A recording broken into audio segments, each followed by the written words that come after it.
구독자 여러분, 안녕하세요. 박쌤입니다. 또 한 주는 어떻게 보내셨나요? 요즘 오늘 같은 경우가 아마 11월 중에 가장 더운 날이었다고 합니다. 강원도 쪽은 30도까지도 올라갔다는데 서울도 24도까지 올라갔습니다. 온난화 때문인지 아니면 무슨 어떤 이유 때문인지 모르겠는데 계절이 따로 없습니다. 무더운 여름이 지나갔나 싶었는데 다시 여름이 오는가 싶은 생각이 또 들고요. 어쨌든 간 지난주에 이어서 보이지 않는 권력자 미생물과 인간에 관하여라는 책에 대해서인데 오늘도 이제 계절에 대한 얘기가 나옵니다. 그래서 새 생명이 움트는 계절, 그래서 이제 봄에 나오는 얘기들이 나오는데 재밌는 얘기가 있습니다. 172페이지에 어떤 얘기가 있냐면 세균은 무성생식으로만 증식한다. 다시 말해서 세균은 충분한 크기로 자라면 몸이 둘로 나뉘면서 두 개의 서로 다른 개체가 된다. 세균의 몸이 둘로 쪼개진다고 해서 이 방법을 이분법이라고 부른다. 이분법으로 쪼개진 세균은 어미의 몸을 그대로 물려받았으므로 당연히 어미와 똑같은 성질을 가진다. 그래서 어떻게 돼요? 균이 기하급수적으로 늘어나는 거죠. 두 개가 네 개가 되고 네 개가 여덟 개가 되고 이런 식으로 늘어난다라는 거예요. 그래서 여름 같은 데는 식중독이나 이런 것들이 되게 많이 걸릴 수 있죠. 순식간에 늘어나니까요. 이처럼 세균이 대를 이어 쪼개지면서 부모와 똑같은 형질을 물려받으면 어떤 상황에 맞닥뜨렸을 때 스스로 이겨내는 힘이 부족할 수도 있다. 그럴 수 있다라는 거죠. 약해진다라는 건 아닙니다. 그래서 요즘 이제 제대혈에 대한 얘기가 나오는데 되게 많이 나오잖아요. 신문지상에도 그렇고 뉴스에도 그렇고. 근데 제대혈이 뭐냐면은 다 아실 거예요. 엄마와 아기의 사랑의 끈이자 생명선은 탯줄이고 탯줄이 들어있는 탯줄 혈액이 바로 제대혈이다. 제대혈에는 골수와 마찬가지로 혈액을 만드는 세포인 조혈모 세포뿐만 아니라 연골, 뼈, 근육, 신경 등을 만드는 줄기세포가 많이 들어있다. 그래서 이걸로 이제 질병을 치료한다는 얘기들이 많이 있지 않습니까? 그래서 제대혈에 들어있는 조혈모 세포는 말 그대로 피를 만드는 어머니 세포로 피를 구성하는 적혈구, 백혈구, 혈소판 등 다양한 혈액 세포와 면역 세계를 이루는 세포들을 만들어낸다. 우리 면역에도 굉장히 중요한 것이죠. 그럼 우리 인간만 그럴까요? 그렇지는 않을 거예요. 아마 미생물도 다 똑같을 거예요. 그래서 이제 여름에 이제 우리가 많이 걸릴 수 있는 우리 인간을 괴롭히는 식중독균에 대한 얘기도 나오고 하는데요.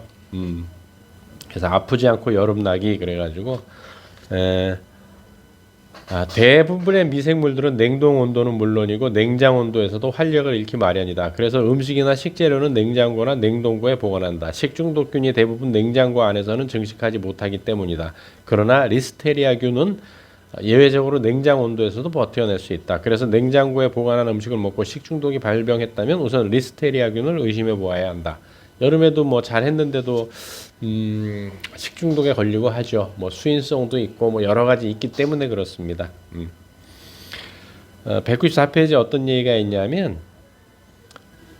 특별히 식중독균이 좋아하는 것은 우유나 고기처럼 단백질 성분이 풍부한 음식이다. 단백질이 많은 걸 좋아한다는 얘기예요.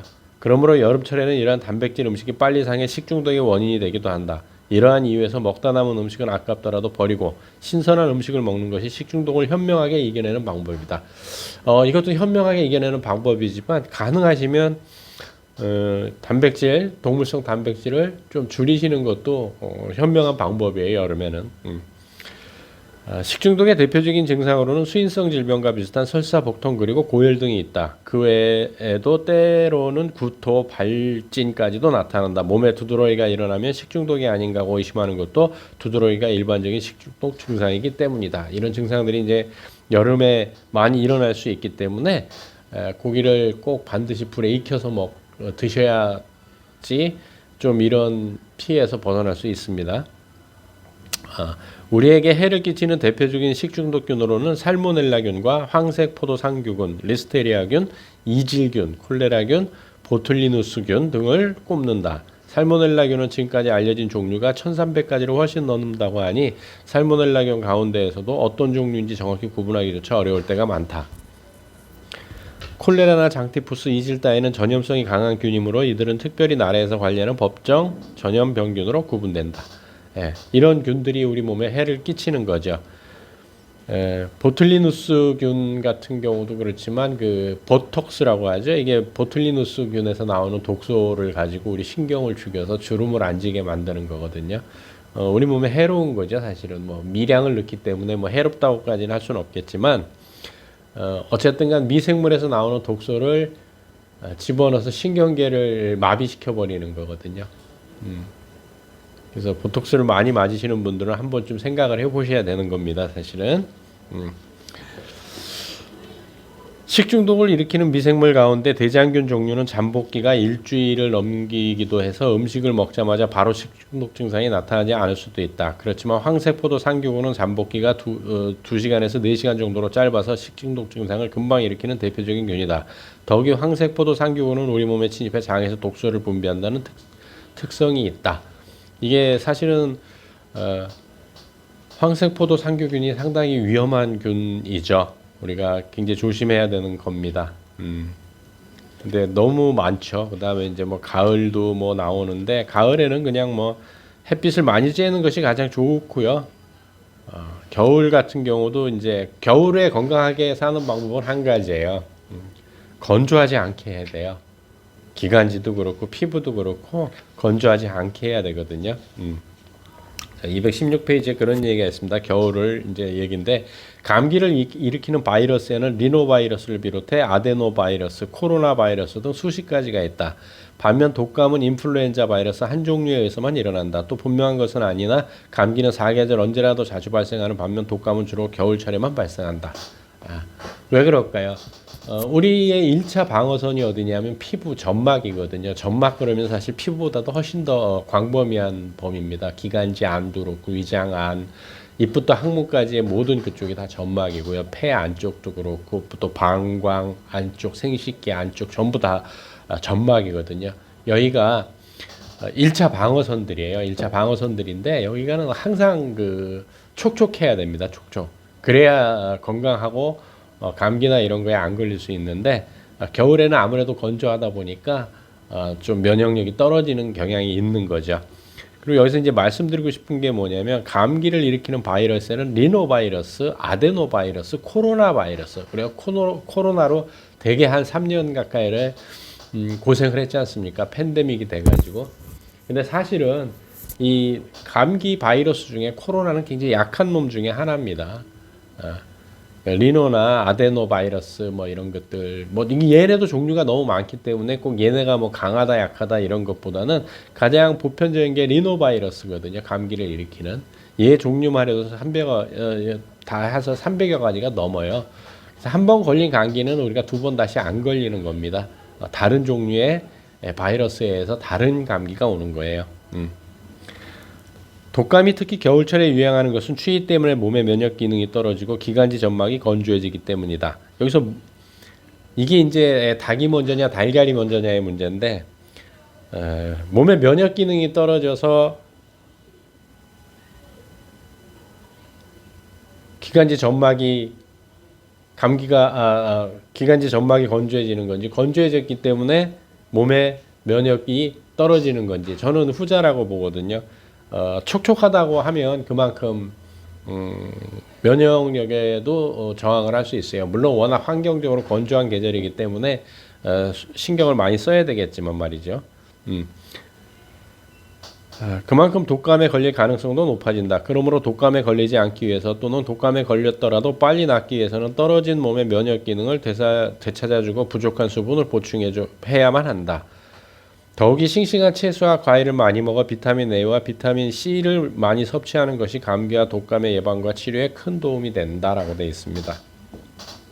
그래서 저는 비타민 A에 대해서 좀 얘기를 드리고 싶은데요. 많은 분들이 그런 얘기를 하죠. 비타민 A는 지용성이기 때문에 많이 먹으면 굉장히 위험하다고 하죠. 근데 그 많이라는 양이 물론 개인 차이가 있기 때문에 어느 정도 어느 양이 무슨 여기까지는 안전하고 뭐 여기까지는 뭐 불안전하고 뭐 이런 거를 규정 지을 수는 없습니다. 사실은 사람마다 다 다르기 때문에.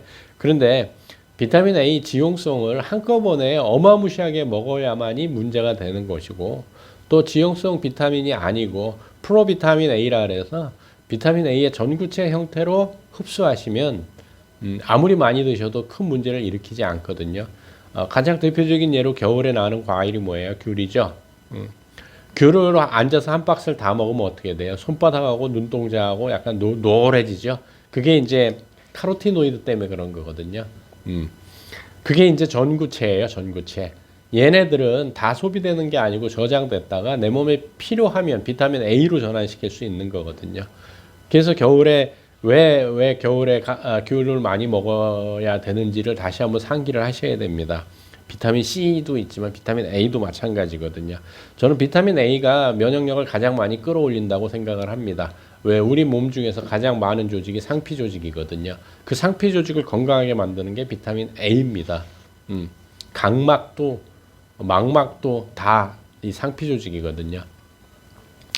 그래서 비타민 A하고 비타민 C를 많이 섭취하시는 것이 이 책에도 나와 있지만 감기, 독감의 예방과 치료에 큰 도움이 됩니다.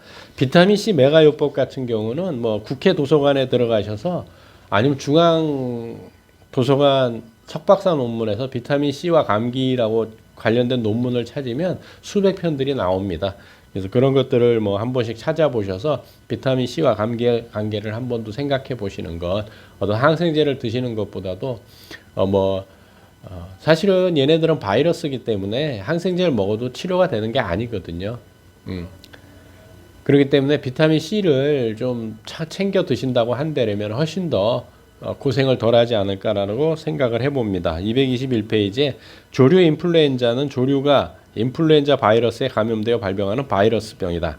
인플루엔자는 우리말로는 독감이라 하므로 조류 인플루엔자는 조류 독감으로도 불린다. 그러나 조류 인플루엔자는 일반적인 독감과는 다르다. 독감은 사람만이 아니라 다른 포유류와 조류 또한 걸리는데 따라서 인플루엔자 바이러스에 감염된 숙주가 어떤 것인가에 따라 인체 독감, 돼지 독감, 조류 독감으로 구분된다. 이제까지 알려진 독감의 특성을 보면 사람을 감염시키는 독감은 사람에게만, 포유류를 감염시키는 독감은 포유류에게만 옮는 것처럼 조류 인플루엔자도 주로 조류에만 옮았다. 이를 일컬어 생물학에서는 종특이성이라고 한다. 그런 인플루엔자 바이러스가 어떤 이유에서인지 가끔 특이한 변이를 일으켜 다른 종류의 숙주를 감염시키는 경우가 생긴다. 이게 이번에 이제 코로나 바이러스 고생들 많이 하셨죠? 코비드19. 그래서 그게 이렇게 이제 변질이 돼서 그런 거예요. 그래서 이제 이렇게 해서 삼장이 마주치고 이제 또 이제 가뜩이나 이제 겨울이 다가오고 있지 않습니까? 11월 8일이 입동입니다. 입동이니까 겨울을 대비를 잘 하셔야 돼요. 겨울 대비 제가 방금 말씀드렸죠. 물을 충분히, 그리고 또 뭐 한겨울에 또 아이스 아메리카노가 아니고 따뜻한 차나 따뜻한 물 종류를 챙겨 드시면서 비타민 A와 비타민 C를 챙겨 드신다고 한다면 그게 다는 아니겠지만 그래도 꽤나 도움이 되는 겨울철을 보내지 않을까라고 생각을 해봅니다.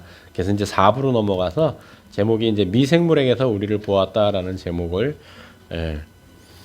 나오면서 대장균 내 건강을 부탁해 이렇게 되고 있습니다. 그래서 작은 제목으로 건강이란 무엇인가라는 제목으로 나오는데 병에 걸리지 않으려면 병균이 우리 몸에 들어오지 않도록 몸 바깥에서부터 막아야 한다. 이거 막아주는 게 뭐라고요? 점막이라니까요. 하지만 일반 병균이 침입했다고 해서 우리 몸이 속수무책 당하기만 하는 것은 아니다. 그때부터는 외부 병균을 찾아내어 없애려는 우리 몸의 특별한 노력, 즉 면역 반응이 시작된다. 면역이 있기 때문에 우리가 버티는 거죠. 우리 몸속에 들어온 병균을 없애는 일을 우리 몸 스스로 한다고 하더라도 병균이 우리 몸속에 들어오기 전부터 주변을 깨끗이 함으로써 병균이 자리를 잡지 못하도록 아예 막고 없애는 편이 오히려 손쉬운 방법일 것이다. 근데 이것도 좀 편협적인 생각이에요. 아예 없애는 방법으로 갈 수는 없어요. 아무리 관리를 잘한다고 해서 어떻게 없어질 수가 있겠어요. 그냥 면역을 강화시키는 방법이 가장 좋은 거죠. 233페이지에 대장균은 사람은 물론이고 동물의 장, 특히 대장에 많아 대장균이라는 이름이 붙었다. 대장균을 현미경으로 보면 양쪽 끝이 둥글게 마감된 작달막한 막대 모양의 간균임을 알 수 있는데 길이는 2에서 4 마이크로미터이며 너비는 0.4에서 0.7 마이크로미터 정도이다. 생물학적으로 대장균은 포도당과 젖당을 분해해 산과 가스를 발생하는 한편 오유를 응고시켜 인도를 만든다. 결국 단백질에서 아주 나쁜 짓을 많이 하는 거죠. 그러니까 기본적으로 어떻게 생각을 하시면 돼요? 동물성 단백질 섭취를 좀 줄이면 훨씬 더 낫지 않을까라고 하고요. 생각을 해보고요. 239페이지에 보면 살균도 문화에 따라 다르다. 그래서 미생물을 죽이는 가장 완벽한 방법이라 해갖고 이제 나오거든요. 241페이지에 보게 되면 미생물 가운데는 생존하기 어려운 환경에 맞닥뜨리면 두꺼운 껍질을 뒤집어 쓰고 열에 견디는 것들이 있다. 이처럼 미생물이 만드는 열에 견디는 두꺼운 껍질을 내생포자라고 부른다. 끓는 물속에서도 미생물이 대부분 죽어버리지만 껍질을 뒤집어 쓴 미생물은 열을 이기고 살아남았다가 물이 식고 나면 다시 껍질을 벗어버리고 증식할 수 있다. 그렇기 때문에 내생포자를 만드는 미생물을 죽이려면 하루에 한 번 30분 동안 끓는 물에 담갔다가 식히는 과정을 사흘 동안 반복한다. 이를 일컬어 간헐멸균법이라고 한다. 이렇게 이제 해갖고 뭐 균을 죽이는 방법도 있고요. 또 이제 249페이지에 보게 되면 우리 밥상에 이르는 항균의 길 그러는데 더불어 살아야 돼요. 사실은 뭐 얘네들을 다 죽인다고 해서 없어지는 것이 아니거든요. 미생물은 다양할수록 좋습니다. 우리 장안에서 진짜 우리 몸에 큰 해를 끼치는 것들은 사실 20% 정도밖에 안 되고요. 나머지 20%는 좋은 일을 하고 나머지 60%는 눈치 보다가 좋은 균들이 득세하면 몸에 아무 해를 안 끼치고요. 나쁜 균들이 설치기 시작하면 덩달아 나쁜 짓을 합니다. 그래서 균형을 잡는 게 좋습니다. 유익균과 유해균의 균형을 잡아주는 게 가장 좋고요. 균형을 잡아주는 것 중에 가장 좋은 게 뭐예요? 발효식품을 많이 드시는 게 가장 좋죠. 또 262페이지에 보면 이제 뭐 이 저자가 이재열 박사인데 서울대학교 농생물학과를 졸업하고 독일 기센대학에서 이제 공부를 하신 분이라 아무래도 이제 벗어나지는 않는데요. 저 개인적인 생각하고 그래서 이제 262페이지에 보게 되면 백신은 인류에게 주어진 선물이라는 제목을 가지고 이제 나오는데 글쎄요. 뭐 이번에 코로나19 같은 경우 어땠습니까? 백신을 맞으신 분들도 다 걸리기 때문에 별 의미가 없다고 저는 개인적으로 생각을 합니다.